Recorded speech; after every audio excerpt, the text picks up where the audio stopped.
Okay ဒီတစ်ခေါက်အခုတို့ဆက်ပြီးတော့မှလေ့လာရမယ့်သင်ခန်းစာကတော့အဲ့တော့နံပါတ်73မြောက်သင်ခန်းစာဖြစ်တဲ့ Python ကို install ပြုလုပ်မှာဖြစ်တယ်အခုဒီ video record ကို record ယူနေတဲ့ date ကတော့တရက်နေ့ဇွန်2025ခုနှစ်ဟိုဆိုတော့ Python ကို install ပြုလုပ်ဖို့အတွက်အခု browser တွေကနေ Trello တွေကနေ data lab technology တွေကိုဝင်ထားလိုက်မယ်နောက်ပြီးတော့ရင်အဲ့တော့ဒီနံပါတ်73ကိုတွားပြီးဖွင့်ထားလိုက်မယ် Okay ဆိုတော့ Python ကို install ပြုလုပ်ဖို့အတွက်အရင်ဆုံး Python ကို download လုပ်ရမယ်အဲ့တော့ Python ကို download လုပ်ဖို့အတွက်အခုတို့ကသူ့ရဲ့ official website ကနေလည်း download လုပ်လို့ရတယ်အဲ့တော့ 3.13.3 ဆိုတဲ့ version 3ပေါ့လေနော်အဲ့တော့အဲ့ဒီကနေ download လုပ်လို့ရတယ်လို့မျိုးပဲအဲ့တော့ဘယ်ကနေလဲလုပ်လို့ရတယ်ဆိုတော့အခုပေးထားတဲ့ဒီ direct link ကနေလည်း download လုပ်လို့ရတယ်ဆိုတော့အခုဒီ direct link ကနေ download လုပ်ထားလိုက်မယ် Okay အဲ့ဒီတော့ Python ကို download လုပ်ပြီးသွားပြီဆိုရင်အခုတို့အဲ့တော့ download folder ထဲမှာလည်းသွားပြီးတော့မှစစ်ကြည့်ထားမယ်ဒါဆိုရင်ဒီမှာ Python file တွေရောက်နေပြီဒါဆိုရင်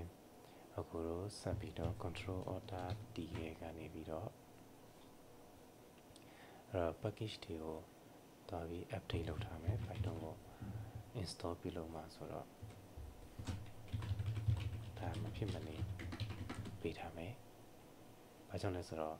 ဒီ OS ရဲ့ system ထဲမှာလည်း Python ကပါနေပြီဒါဆိုတော့လေနော်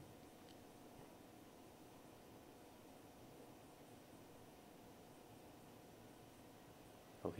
အဲ့တော့ပြီးသွားပြီဆိုလို့ရှိရင်တော့အခုတို့ဒီဟာကိုလည်းessential ပြီး essential ဆိုတဲ့ကောင်ကိုလည်းတွားပြီး update ပြန်ပေးရမယ်โอเคအဲ့တော့ပြီးသွားရင်တော့ဒါဆိုရင်အခု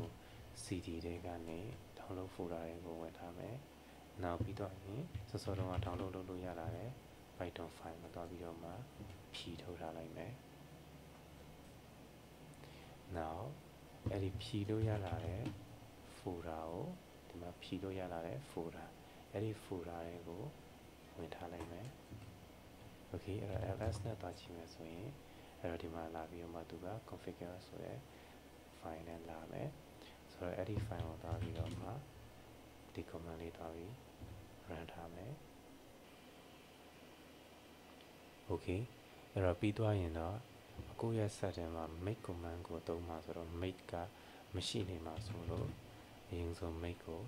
install လုပ်ထားနိုင်မယ် Okay အဲ့တော့ပြီးသွားရင်တော့အခုဒီ make ဆိုတဲ့ကောင်နဲ့စောစောတုန်းက file တွေကိုတွားပြီး combine လုပ်ဖို့အတွက်ပေးထားမယ် Okay ဒါဆိုလို့ရှိရင်အချိန်နဲ့ငယ်ကြပြီးတဲ့နောက်ပိုင်းမှာတော့အခုတို့ဒီနောက်ထပ် command တစ်ခုကိုစပြီးတော့မှ run လို့ရပြီခု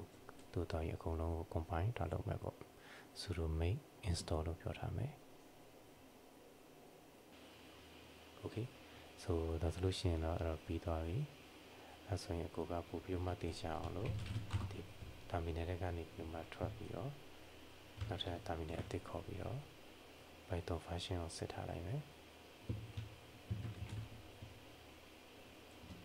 အဲ့ဒါဆိုရင်တော့အခုလိုလိုချင်တဲ့ version 3.13.3 ဆိုတဲ့ version ရပြီပေါ့လေနော် Okay ဆိုဒါဆိုလို့ရှိရင် Python ကို install လုပ်တဲ့လုပ်ငန်းစဉ်အဲ့တော့ပြီးဆုံးသွားပြီပေါ့အဲ့ဒါဆိုလို့ရှိရင်နောက်ထပ်နံပါတ်14နဲ့နံပါတ်15လုပ်ငန်းစဉ်ကိုတော့နောက်ထပ်ဗီဒီယိုမှာပြန်တွေ့ပါမယ်